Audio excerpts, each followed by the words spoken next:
morning everyone. So today is Summer in the City day 2 and I'm on 2 panels today. So I'm on the beauty and fashion panel this morning, then this afternoon I'm on the disability panel.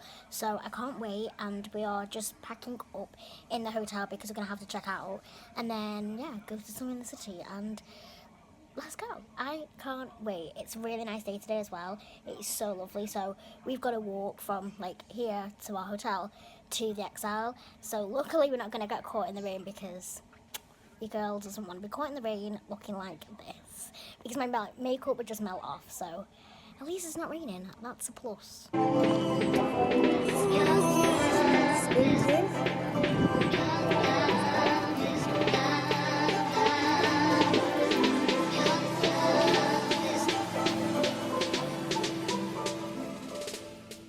So we're just backstage of the panel that I'm going to be on, the first panel, the beauty and fashion one. So we're literally backstage. This bit here is the stage, isn't it? I'm sure it is. That's the stage. Yes, I'll be the other side in a minute, but yeah. Ah, it's like a little area. I love it. Go forward, around there, no, this way. Oh, that way then, yeah. Oh. Show them the panel. Yay! Oh my god. Ah!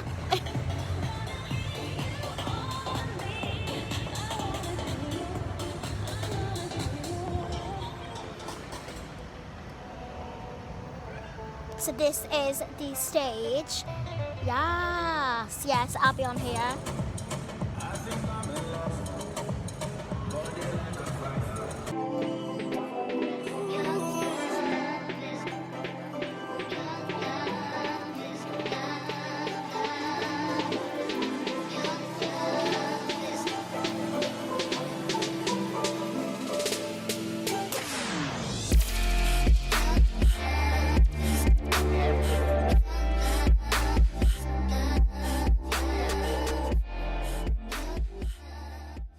Put my sunglasses on. I'm a glow baby. So I'll be on here. I think I might get copyrighted. Just up. Hi everyone, my name's Anastasia. Hi, I'm Raven. I do fashion and lifestyle. I'm Helen Anderson. I'm Georgia, known as MakeupJunkieG.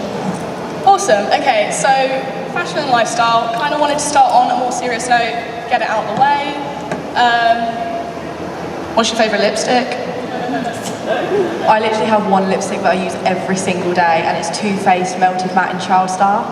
That's like, I swear by it. I love it. I would say my favourite is Teddy by MAC, and obviously the chestnut lineup because it just looks amazing on brown skin. Classic. I like Kat Von D liquid lipsticks, the Lolitas 1 and 2. Cruelty free as well. Yeah, isn't it? Georgia? Mine's going to be the same as yours, but bow and arrow, Kat Von D. Oh, amazing. Right.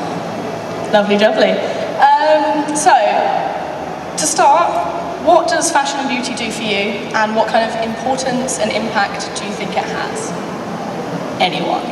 So I like, not directly was into fashion and beauty, like just generally as a person, like it wasn't my hobby, I didn't buy magazines, I wasn't really into it like that, but I think as a person it I'm interested in it just because it sort of expands my personality, it's fun, it makes me feel like creative, like I can be experimental with it. I think it just shows off your personality, and it's just like so unique for each person, personal. Yeah, I like that. Anyone else? For me, when I got into YouTube, I didn't get into it because I was into fashion. I just needed an outlet, something to express myself, and because my day job, my career is quite strict and quite focused, I didn't have the opportunity to just be myself. I had to wear all black all the time and like really be careful with what kind of lipstick that I choose and what kind of hair color, and YouTube presented itself as a way for me to express myself. Because it's like when I know this isn't a body confidence campaign, but I think it's still relevant. It's like when brands do a new campaign, and they use loads of different size women, and they make a big deal that they use different size women, and it's like, cool, but if you didn't make a big deal out of it and just did it in the first place, we'd Congrats. be, you know, you. Anyway. Yeah. So, moving on to the next question. What do you wish people knew about the stuff you make and like the fashion and beauty like community, industry kind of thing? I feel like with like content and stuff, you can spend hours and hours on creating it. I know I spend a ridiculous amount of hours editing because I'm a perfectionist and it has to be perfect. And then say if you put out this video and it's not good enough, or you get random silly people like weird comments, it's like really like pathetic ones, like not even it's relevant to the video. You're like, excuse me, like just don't, there's no need. And I feel like because it's behind a screen, you think it's okay to say it, and really you just think it's YouTube, I can say whatever I want, but you wouldn't personally go into a job and complain because of something ridiculous, like because I spent so much money, or like I bought that, not that, or why didn't you use this product? I'm like, oh my god, I can't win.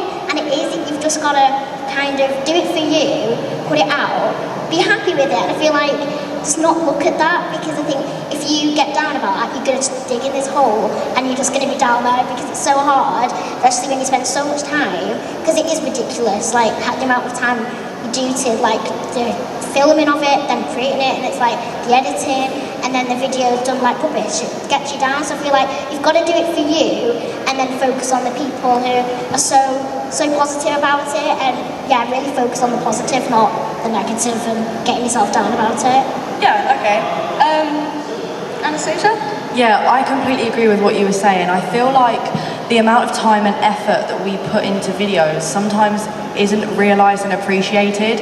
Like, a lot of the time we're up until 2, 3 a.m. in the morning sitting there editing content, and we're trying to make everybody happy, and realistically that's never going to be possible. You're always going to get comments that are, you haven't put any effort into this video, like really you've uploaded this, and realistically that's took maybe a week of planning, sitting down, editing, filming, and then when you get rubbish comments, I agree with what you were saying, it can really put a downer on it, and then you feel like, why am I even doing this anymore? So you have to realise that you are doing it for yourself, and you have to remember that you can't please everybody, but as long as you're pleasing yourself, then that's all that matters.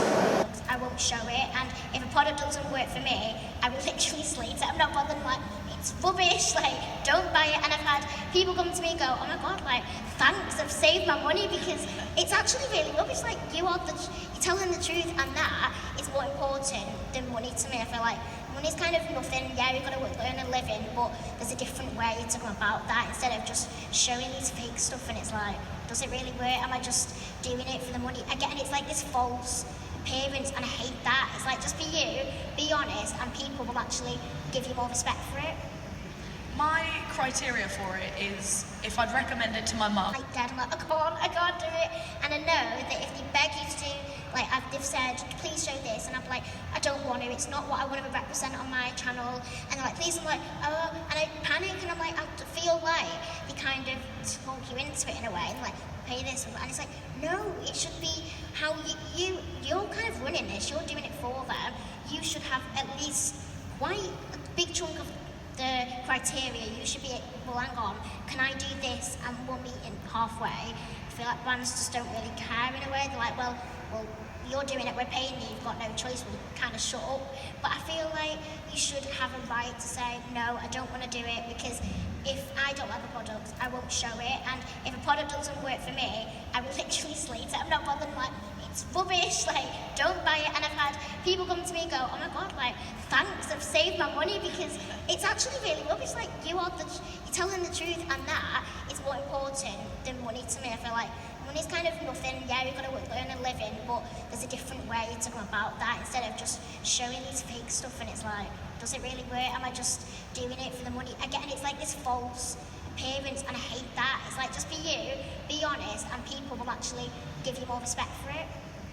My criteria for it is if I'd recommend it to my mum. Finished on the beauty and fashion panel. It was amazing. I had so much fun. And are you trying to put something on the back? No. But yeah, honestly, it was amazing, and an amazing panel as well. Like, so I'm there with Helen, Anastasia, it's so fab, and yeah, really amazing panel, really nice experience as well. What? That's that girl who was dancing last night. But yeah, I feel like everyone is so lovely, and yeah, it's really good. I feel really happy that I did it. So I've got another panel later, and then your girl's going home, but not yet. I really want to Costa, so maybe. But yeah, I've had a really good time, and I'm so glad I went on the panel because your girl is opinionated, and I like to share my opinions. Taking a break from YouTube is just receiving a penalty. I know. He took it when he was moving, which is frustrating. And he got CFS. He just knocked out, so he's got great. Hi! He's waving! Oh.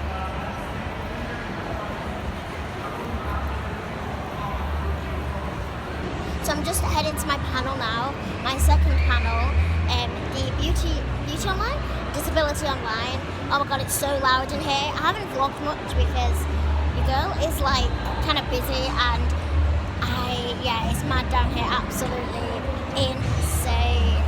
Video about how you feel there could perhaps be more representation on YouTube of disabled people, and particularly that there might be a problem when it comes to visibility with regard to brands and management. So I thought you could talk a little bit more about your feelings about that. With this, especially beauty and the fashion industry, it's like you've got an image, and I feel like you have to look at that image. I feel like I have to fit in, and because I've obviously come on YouTube and I'm here, I'm very open on my YouTube, I'll admit everything, and when I'm obviously trying to do my makeup and really reaching out to brands, I feel like I'm all kind of not really that accepted in a way, because maybe of how I look, I'm not really sure, and I feel like maybe we just need more diversity.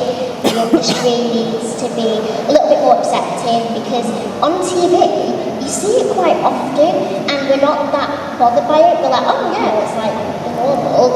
But on YouTube and like the industry, beauty, everything, I feel like we don't kind of see it as much, and I'd love to see a lot more people who have got a disability representing brands. Like, that's fashion, beauty, any brand. I'd love to see that, see the face of it, because it just doesn't really happen. Maybe I don't know, we're a bit better this year, but I would like to see an improvement and just be accepted, so then the generation before us will kind of be like, oh, that's the normal, like, look, like, we don't see it as a difference, we see it as, oh, that's the normal, instead of feeling really left out and not good enough in a way. I'd love to get to a point where we don't have to retweet when a brand has people with disabilities. That is what I'd love. Maltesers makes an advert with disabled people, and we all just go crazy, like, finally! I think, Oliver, you've recently done a brand deal with Scope. Yeah, I have actually. So you've had some experience where you have some visibility from that point of view. Yeah, I think it's really important, because I think growing up with a disability, you never really get taught how to grow up with a disability. You never really get taught what's right, what's wrong, and I think it's very easy as a kid growing up to feel as if you're less. I think we kind of try and teach everyone to be very equal and very accepting, but I think it's even in the words that we use, like disability, it's like the negative before the positive, and I think as a child I felt a little bit less than other people, and it's easy to kind of feel like that. And I think it's really important to use YouTube and use kind of your reach and to use your community to show people that it's not, there's nothing less about it, it's just different, it's just your normal, it becomes your normal, and people kind of come up to you and say, oh, that's amazing, what you do is brilliant, what you do is that, or like, oh, that's such a shame, but like, no, it's not, it's just our normal. And I think that people need to realise that it's if I have crutches, and yes, it takes me longer, but if someone has a wheelchair, it will take them even longer than that, but it becomes their life, it becomes their normal, there's nothing to go crazy about. And also just showing that it's more common than people think. We don't all hide, together in homes for disabled people. We are, around the world and living our lives. we've all seen this all over social media this summer. And Jessica, yeah, I was going to go to you because you've made a particularly good video about this. And so I thought you could maybe, I don't think anyone needs to know what it is, really. I love it. Yeah, I'm loving it. So I thought maybe we could discuss, the value of social media and amplifying the voices of disabled people around those sorts of discussions. Yeah, absolutely. I mean, I made a video about the straw ban and about the effect it has on disabled people and why it's not necessarily a great idea. And I tried to put all of the arguments that I could into one place. And largely the reason that I made that video was because so many people were coming to me every single day and saying, I am trying really hard to tell people that I need straws and they're not listening to me. And every time I say it to my friends, every time I go out and I say it, when I say it to my school, I need a straw. And they come back to me and they're like, have you tried reusable straws? Have you tried this metal straw? And you're like, it doesn't work. It doesn't always work for everyone. So I wanted to make a video that people could use just to respond. Like, I don't have enough spoons today, okay? I'm not gonna have this argument 5 times.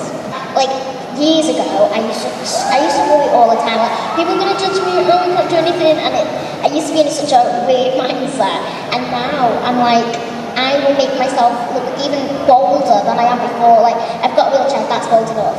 And then I'll go out, I'll be like, I'm wearing blue lipstick, I'm bold, I'm like bold as anything. I feel like, especially with YouTube, do you think it's a place, I know it's a place that I straight away was like, it's a place I kind of feel a little bit more accepted. Yeah, you can be judged, but you probably won't be judged as much as, I don't know, in the everyday like workspace. I do feel like that's quite intimidating with YouTube. It is a bit of an escape, it was for me.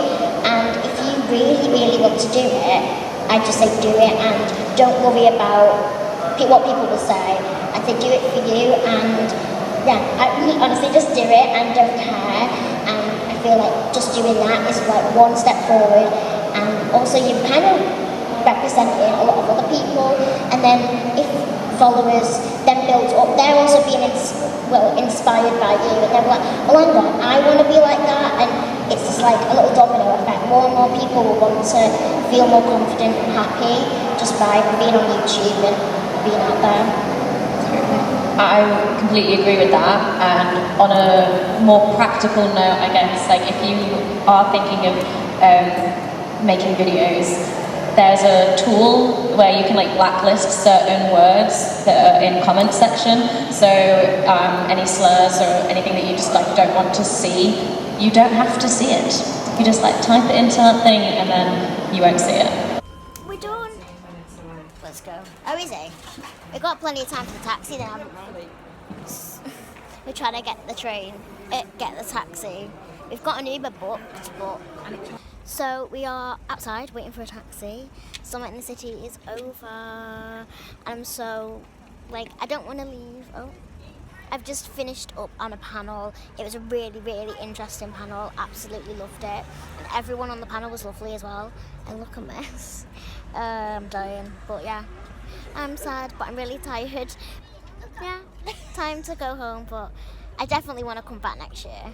That's it. But I want to stay tonight. Oh God, I look tired. I do. Summer in the City 2018. I do really want to stay. Return next year, definitely. You think? Yeah, I definitely want to come back next year. It was so fab. And now I'm probably going to go sleep on the train because she will. I'm tired. I'm really tired. We've had no tea, so yeah. McDonald's. So I'm back home now. Yeah, I'm going to go bed and I will love you and leave you guys. Mwah.